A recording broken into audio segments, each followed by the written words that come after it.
Friends, Das ब्लॉगमध्ये सगळ्यांचे स्वागत आहे. कसे आहेत सगळेजण मस्त आणि स्वस्तच असताल. स्वस्त मस्त आणि मजेत पहा.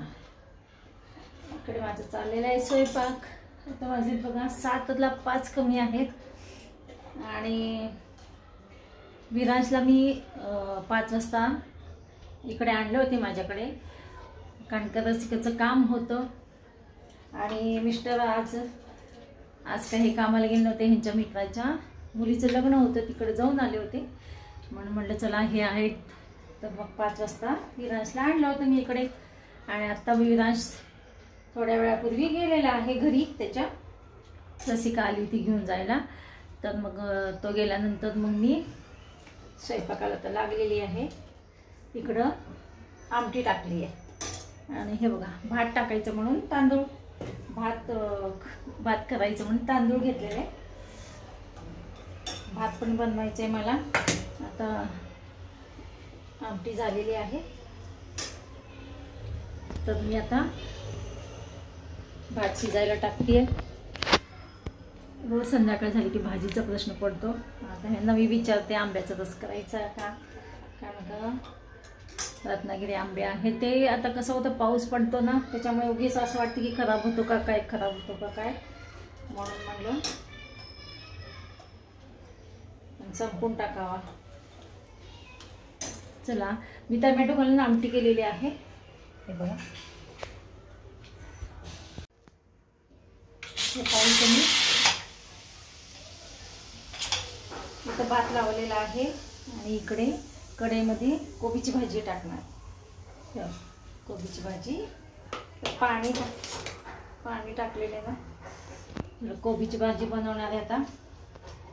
तर कढईमध्ये आता तेल टाकते. हे पहा, तेल घातलेली आहे कढईमध्ये. हे पहा, भाजी तरी काय करावी रोजचा प्रश्न आहे. आता ह्यांना हे आल्यानंतर ह्यांना विचारते आंब्याचा रस करायचा का. रस कर म्हटलं तर मग भाजी कशी कमी लागते आणि एवढं काही भाजी लागत नाही. डायरेक्ट कुकरमध्ये भात लावलेला आहे. तर हे बघा कसं होतं, कारण का आमच्यात ना मऊ भात लागतो अगदी. ह्यांना आणि सासूबाईंना. मला चालतो, मला मऊ असलं तरी चालतो, मोकळा असलं तरी चालतो. चला, इकडे मी भाजी बनवते. भाजी टाकते याच्यात कढईमध्ये. भाजी करते.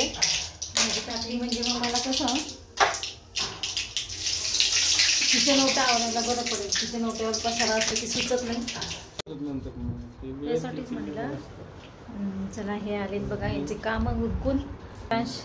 मग अशी आबा करत गेला. हां, रसिका आली होती, तिला तांदूळ दिले. तिला आज पुलाव करायचा होता. माझ्याकडे छान ह्याचा कुठला होते राईस, कुठला आणला आपण, शेला बासमती आणला होता. हां, तो तिला राईस दिला, तांदूळ दिला तिला. म्हटलं कर म्हटलं. इकडे कोबीची भाजी बनवते मी. हे आले आत्ता, म्हणले वास छान सुटलाय. मी काय करते म्हटलं, काय नाही, कोबीची भाजी. तर आता बघा आंब्याचा रस करून म्हणले, आंब्याचा रस करेन मी. आता प्राजक्ताचा फोन आला होता, ती खाली जायचे मला, ती येईल. तर आता मी किचन ओटा खाली जाऊन आल्यानंतरच मी आवडते. तोपर्यंत हे बघा इथलं थोडंसं जेवढं आवडतं आहे तेवढं. चला, मी व्हिडिओ चालू असते की कळत नाही कॉल आलेला. प्राजक्ता, माझी छोटी मुलगी प्राजक्ता आहे ना, तिने बघा हे अशी आमटी दिलेली. तिखट आहे म्हटली.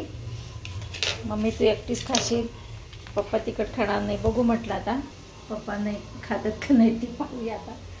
चला, इकडं कोबीची भाजी होत आलेली आहे. भात पण झालेला आहे, आमटी झालेली आहे. आता मला फक्त पोळ्याच करायचे. चला, मी रस करायचं कॅन्सल केलेलं आहे आता बघा, कारण का ती भाजी एवढं हे करायचं. हे बघा मी इकडं सासूबाईंना जेवायला वाटते.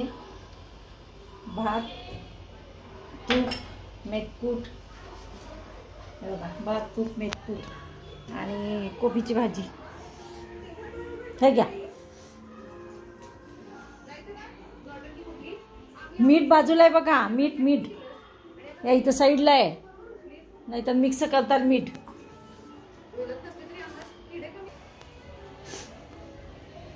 बघा मीठ. आता इकडे मी करणार आहे पोळ्या. करायचीच राहिलेत अजून माझ्या. चला झालंय माझं इकडे स्वयंपाक आणि मला आवरायचं आहे किचन ओटा. तर मी पहिला किचन ओटा आवरते आहे.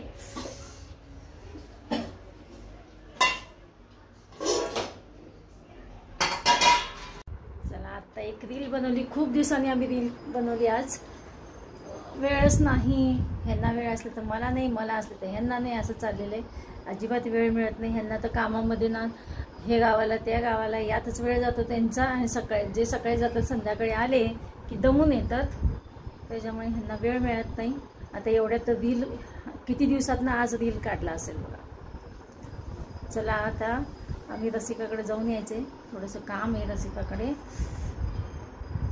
चला असं आमच्या सासूबाईंचं माझे जेवण झालं का नाही बघते. त्यांचं झालं म्हणजे आवरून मग आम्हाला जाता येईल. 5-10 मिनटं जाऊन यायचे. झालं. काय वाढायचं आहे?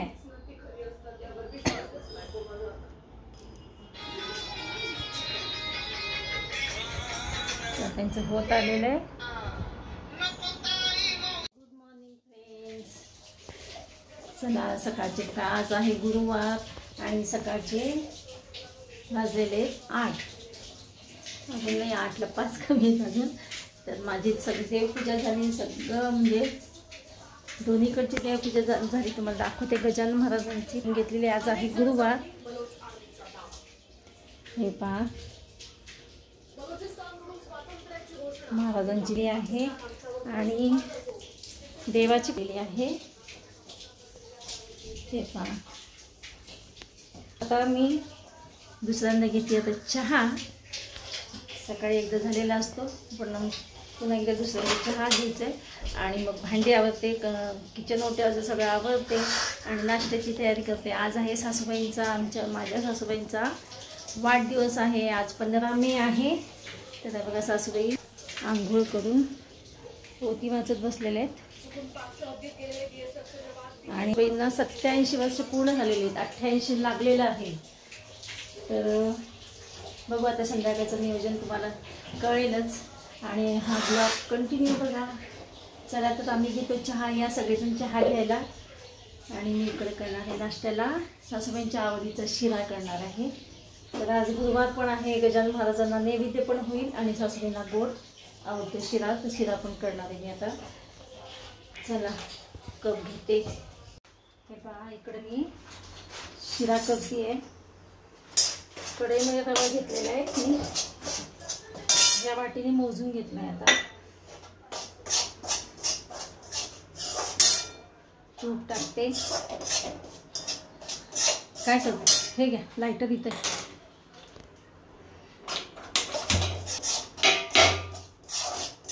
आणि इकडे बघा मी दूध पण गरम करायला ठेवलेलं आहे. रवा चांगला भाजून घेणार आहे. तूप टाकायचं अजून. तूप घातलेलं आहे रव्यामध्ये. आता मी रवा चांगला भाजून घेते. मग तुम्हाला दाखवते मी रवा चांगला भाजल्यानंतर. आणि मला घ्यायचे तर वेलदोडे आणि हे बघा बदाम आहेत. हे पहा इकडे दूध तापलेलं आहे.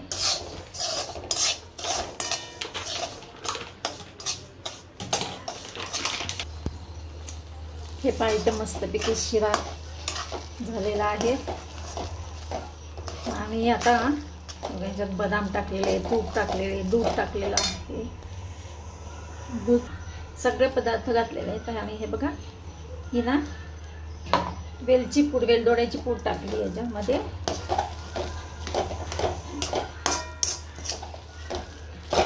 आता बघा वेलची पूडने ना वास खूप छान सुटतो. मस्त वास सुगंध सुटलाय. आता नैवेद्य दाखवते आणि सासूबाईंना पण देते. हे पहा कसा वाटतो शिरा. आता 3 बघा हे सासूबाईंना द्यायचं आहे आणि 2 वाट्यामध्ये नैवेद्य दाखवायचं आहे. हे बघा हा सासूबाईंना शिरा जरा आणि गजानन महाराजांना नैवेद्य दाखवून घेतलेलं आधीच. हे पहा आणि मग सासूबाईंना या सगळेजण शिरा खायला. चला तर मग भेटूया अशाच नवीन एका ब्लॉग्समध्ये. तोपर्यंत बाय बाय, टेक केअर.